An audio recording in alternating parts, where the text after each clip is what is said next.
Assalamualaikum warahmatullahi wabarakatuh. Perkenalkan, nama saya Selvin Riani dengan NIM 2024-05-01-03-055. Di sini saya akan membahas tentang 7 materi akuntansi biaya. Yang pertama yaitu just in time. Yang kedua material controlling, yang ketiga labor controlling, yang keempat factory overhead controlling, yang kelima departementalisasi biaya overhead pabrik, yang keenam penetapan sistem biaya standar dan analisis varian, dan yang terakhir yaitu analisis biaya pemasaran. Materi yang pertama yaitu just in time.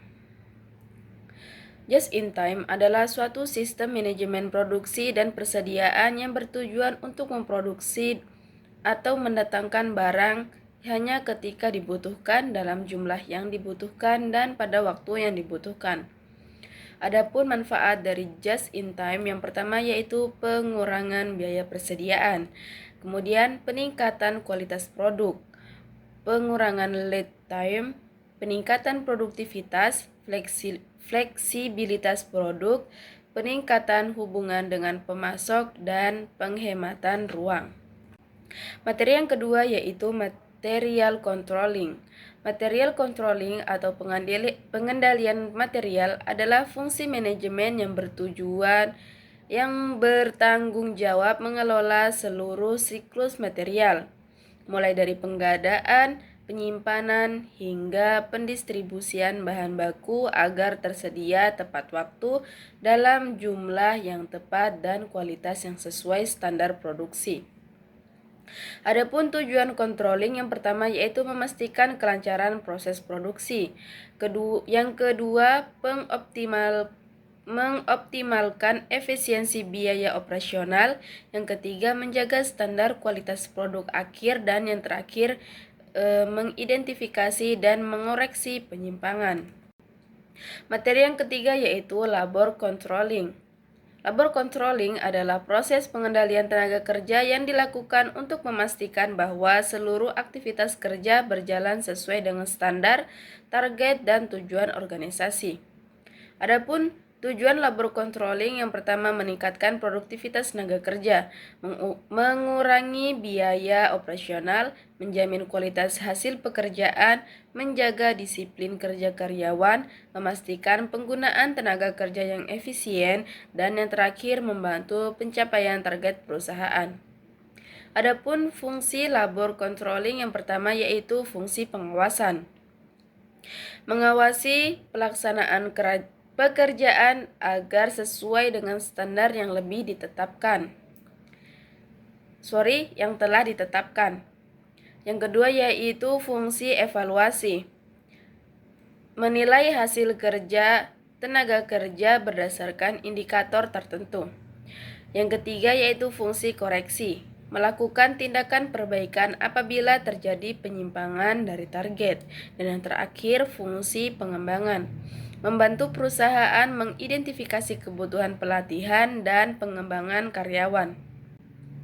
Materi yang keempat yaitu factory overhead controlling.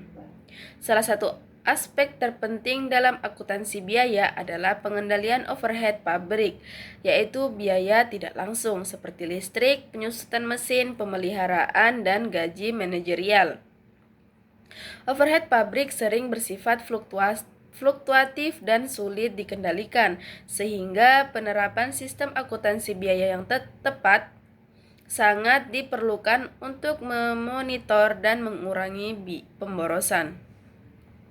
Biaya overhead pabrik merupakan salah satu komponen biaya pembentuk besaran biaya produksi, di mana biaya tersebut merupakan biaya inti di samping biaya bahan baku dan biaya tenaga kerja langsung. Biaya tersebut merupakan biaya produksi yang tidak dapat dibebankan secara langsung ke sebuah unit kerja. Materi yang kelima yaitu departementalisasi biaya overhead pabrik. Departementalisasi biaya overhead pabrik adalah proses pengumpulan, penggolongan, dan pembebanan biaya overhead berdasarkan departemen atau pusat biaya tertentu, sehingga diperoleh tarif biaya overhead yang lebih akurat. Adapun tujuan departementalisasi biaya overhead pabrik, yang pertama, menentukan tarif biaya overhead yang lebih akurat. Yang kedua, memudahkan pengendalian biaya pada setiap departemen. Yang ketiga, menilai efisiensi dan kinerja masing-masing departemen. Yang keempat, menghasilkan perhitungan harga pokok produksi yang lebih tepat. Dan yang terakhir, membantu manajemen dalam pengambilan keputusan. Materi yang keenam yaitu penetapan sistem biaya standar dan analisis varian. Biaya standar merupakan biaya yang ditentukan terlebih dahulu sebelum proses produksi dilaksanakan. Biaya ini menggambarkan jumlah biaya yang seharusnya dikeluarkan perusahaan untuk menghasilkan suatu produk atau melaksanakan suatu kegiatan dalam kondisi operasi yang normal dan efisien. Dalam praktiknya, biaya standar digunakan sebagai alat perencanaan dan pengendalian biaya. Manajemen dapat mengetahui apakah biaya yang dikeluarkan sudah sesuai dengan target yang ditetapkan atau justru terjadi pemborosan. Oleh karena itu, biaya standar menjadi salah satu instrumen penting dalam akuntansi biaya dan akuntansi manajemen. Baik, selanjutnya materi yang terakhir yaitu analisis biaya pemasaran. Biaya pemasaran dalam arti sempit diartikan sebagai biaya-biaya yang dikeluarkan untuk menjual produk ke pasar. Menurut Mulyadi, biaya pemasaran adalah semua biaya yang terjadi sejak saat produk selesai diproduksi dan disimpan dalam gudang, sampai dengan produk tersebut diubah kembali ke dalam bentuk uang tunai. Adapun karakteristik analisis biaya pemasaran yang pertama yaitu jumlah biaya pemasaran memiliki jumlah relatif tidak sama antara perusahaan yang satu dengan yang lainnya. Yang kedua yaitu kegiatan pemasaran seringkali mengalami perubahan sesuai dengan tuntutan perubahan kondisi pasar.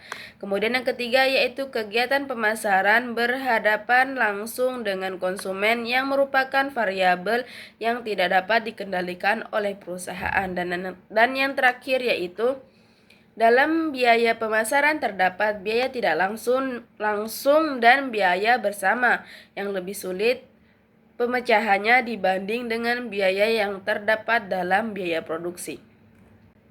Baik, mungkin itu saja yang dapat saya sampaikan. Kurang dan lebihnya mohon dimaafkan. Wabillahi taufiq wal hidayah. Wassalamualaikum warahmatullahi wabarakatuh.